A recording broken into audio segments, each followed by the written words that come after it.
வணக்கம். இந்த வீடியோல நம்ம ஆர்டிகல் 2 பத்தி பார்க்க போறோம்.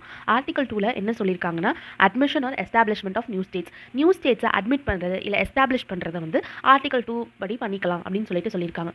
அட்மிட் அப்படின்ற வார்த்தைக்கு மீனிங் என்ன அப்படின்னா, இப்போ ஆல்ரெடி ஒரு ஸ்டேட் மாதிரி ஒரு விஷயம் வந்து இருக்கு. இல்ல இண்டிபெண்டன்ட் கிங்டமா ஒண்ணு இருக்கு. அதுக்கு ஒரு ரூலர் இருந்திருக்காங்க. இப்போ வந்து நம்ம சிக்கிம் எக்ஸாம்பிளா இங்க எடுத்துக்கிறோம். சிக்கிம்ல 1975ல நம்ம வந்து ஸ்டேட்டா வந்து நம்மளோட இணைச்சுக்கிட்டோம். ஆக்சுவலா அதுல வந்து இண்டிபெண்டன்டான கிங்டமா இருந்தது. ஓன் ரூலர் இருந்தாங்க. அதுக்கப்புறம் அங்கே கவர்மெண்ட் இருந்தது, அதுக்கான லாஸ் இருந்தது. ஸோ ஸ்டேட் ஸ்ட்ரக்சர் வந்து ஆல்ரெடி அந்த சிக்கிம் கிட்ட இருந்துச்சு. ரெடிமேட் ஸ்டேட் ஸ்ட்ரக்சர் இருந்தது. பீப்புளும் அக்ரி பண்ணாங்க. அங்கே நம்ம இந்தியா கூட சேர்றதுக்காக சிக்கிம் பீப்புளும் நம்ம கிட்ட அக்ரி பண்ணாங்க. ஸோ நம்ம வந்து ட்ரீட்டி சைன் பண்ணோம், பார்லிமெண்ட்டில் லா பாஸ் பண்ணோம். 36th கான்ஸ்டியூஷன் அமெண்ட்மெண்ட் ஆக்ட் 1975ல நம்ம வெளியில் இருக்கிற ஒரு டெரிட்டரி இருக்கிற ஒரு ஸ்டேட் லைக் ஸ்ட்ரக்சரை நம்ம கூட ஸ்டேட்டாக வந்துட்டு இணைச்சிக்கிட்டோம். ஓகே, இதுதான் வந்து அட்மிட் பண்ணுறது அப்படின்னு சொல்கிறாங்க.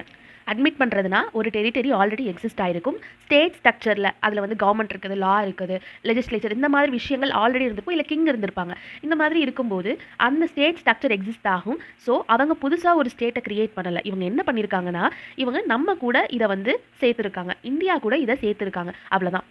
இந்த இடத்துல நான் இன்னொன்று சொல்லணும். என்னென்னா, இந்த இடத்துல ஸ்டேட் ஸ்ட்ரக்சர் இருக்கிற காரணத்தினால இவங்க வந்து ஸ்டேட்டாக சேர்க்கறது மட்டும்தான் இங்கே வந்து ஆர்டிகல் 2ல மென்ஷன் பண்ணப்பட்டிருக்கு. யூடிஆர் சேர்க்கறத பற்றி ஆர்டிகல் 2ல எந்த இடத்துலையுமே மென்ஷன் பண்ணலை. ஓகேவா? அதுக்கப்புறம் இன்னொன்று என்னென்னா, இப்போ யூடியை ஸ்டேட்டாக கன்வெர்ட் பண்ணுறது அது ஆர்டிகல் 3ல தான் வரும், ஆர்டிகல் 2ல வராது. நம்ம எஸ்டாப்ளிஷ் வார்த்தை பார்த்ததுக்கப்புறம் இது உங்களுக்கு இன்னும் புரியும். எஸ்டாப்ளிஷ் இப்போ இந்தியன் ஓஷனில் XYZ ஐலாண்டு ஒன்று இருக்குது. ஓகேவா? அதுக்கு ஒரு ப்ராப்பர் கவர்மெண்ட் கிடையாது, ஒரு ஸ்டேட் ஸ்ட்ரக்சர் கிடையாது, ஒரு ஐலாண்ட் குட்டி தீவு இருக்குது. அந்த தீவில் உள்ள மக்கள்லாம் வந்துட்டு இந்தியா கூட ஜாயின் பண்ணலாம் அப்படின்னு சொல்லி நினைக்கிறாங்க. ஸோ இன்டர்நேஷனல் அக்ரிமெண்ட் வந்து சைன் பண்ணப்படுது. இந்த இடத்துல சைன் பண்ணப்படும் போது பார்லிமெண்ட்ல லா பாஸ் பண்ணுவாங்க. XYZ வந்து ஸ்டேட் இந்தியாவோட ஸ்டேட்டா மாறும். இவங்க வந்து என்ன பண்ணுவாங்கன்னா, நியூ லெஜிஸ்லேச்சர் கிரியேட் பண்றது, கவர்மெண்ட் கோர்ட்ஸ், இந்த மாதிரியான விஷயங்களை கிரியேட் பண்றது இருக்கும். ஸோ இந்த இடத்துல நியூ ஸ்டேட் வந்து எஸ்டாப்ளிஷ் பண்ணப்படுது, உருவாக்கப்படுது. ஓகேவா?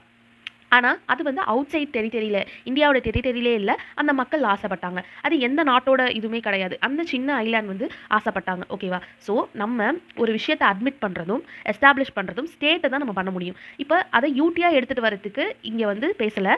யூடியிலே ஸ்டேட்டாக மாற்றுறதுக்கும் இந்த ஆர்டிக்கலில் பேசலை. ஒன்று, ஸ்டேட் வந்து ஆல்ரெடி எக்ஸிஸ்ட் ஆகிருக்கு, ஸ்டேட் ஸ்ட்ரக்சரில் இருக்குது அப்படின்னா அதை வந்து ஸ்டேட்டாக நம்ம அட்மிட் பண்ணிக்கலாம், ஸ்டேட்டாக வந்து நம்ம இணைச்சிக்கலாம். இல்லை அந்த மக்கள் வந்து ஆசைப்படுறாங்க அப்படிங்கும்போது அதை ஸ்டேட்டாக நம்ம உருவாக்கலாம். ஏன்னா ஸ்டேட் ஸ்ட்ரக்சர் இல்லாத போது ஸ்டேட்டாக உருவாக்கி நம்ம கூட இணைச்சிக்கலாம் அப்படின்னு சொல்கிறது தான் எஸ்டாப்ளிஷ். ஓகேவா? தேங்க்யூ.